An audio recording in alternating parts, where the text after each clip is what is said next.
Activiste, écrivain et militant pour les droits de l'homme, Martin Luther King dirige le mouvement américain pour les droits civiques durant les années 1950, jusqu'à son assassinat en 1968. Il fait partie des artisans responsables de la fin de la ségrégation raciale légale aux États-Unis. King viendra donner une voix à ce mouvement et prêchera la désobéissance civile pacifique qui constitue la seule marche à suivre pour atteindre ses objectifs. C'est au séminaire de Crozer, à Chester dans l'État de Pennsylvanie, que King se familiarisera avec les apprentissages de Gandhi sur la non-violence, qui vont grandement l'influencer dans son futur. En 1951, il obtient son diplôme en théologie et poursuit son cheminement scolaire à Boston, où il étudiera la relation de l'homme avec Dieu. Suite à l'arrestation de Rosa Parks, qui a refusé de céder son siège dans un autobus à un blanc en 1955, il devient le dirigeant du Montgomery Improvement Association. Cette association a pour but de boycotter les transports publics dans la ville de Montgomery, ainsi que de dénoncer la législation en matière de discrimination raciale. Ce boycott prendra fin le 21 décembre 1956 par la décision de la Cour suprême des États-Unis déclarant anticonstitutionnelle la législation imposant la ségrégation raciale dans les autobus. En 1957, Martin Luther King fonde la Southern Christian Leadership Conference, qui a pour but de coordonner et de supporter les initiatives non violentes aux États-Unis. Cette organisation a participé à plusieurs initiatives, notamment celle du Albany Movement et du Brigham Campaign.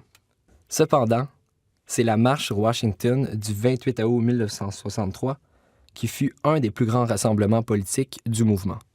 On estime que plus de 200 000 personnes ont participé à cette marche. C'est aussi lors de cette marche que Martin Luther King prononcera son discours historique « I have a dream », où il appelle à la fin du racisme aux États-Unis. It is a dream deeply rooted in the American dream. I have a dream that one day this nation will rise up and live out the true meaning of its creed. We hold these truths to be self-evident that all men are created equal.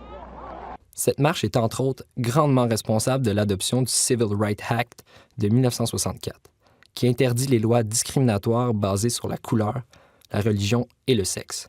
Cette marche a également permis l'adoption du Voting Rights Act de 1965, qui interdit la discrimination raciale dans le vote. En 1964, King devient le plus jeune lauréat du prix Nobel de la paix pour sa participation et pour la résistance non violente afin d'éliminer les préjudices raciaux aux États-Unis. Dr. Martin Luther King, the apostle of nonviolence in the civil rights movement, has been shot to death in Memphis, Tennessee. Lors d'une visite en 1968 à Memphis, au Tennessee, pour le soutien des Boueurs noirs en grève, Martin Luther King est assassiné sur le balcon de sa chambre de motel, causant ainsi des émeutes dans plusieurs grandes villes des États-Unis. Malgré cette fin tragique, il continuera d'influencer le monde. Martin Luther King est l'une des figures les plus étudiées de l'histoire américaine. C'est par son charisme, sa volonté et sa stratégie basée sur la non-violence que King a permis un changement positif dans la situation des Noirs aux États-Unis. Il est encore à ce jour un symbole universel de la lutte pacifique pour les droits civiques.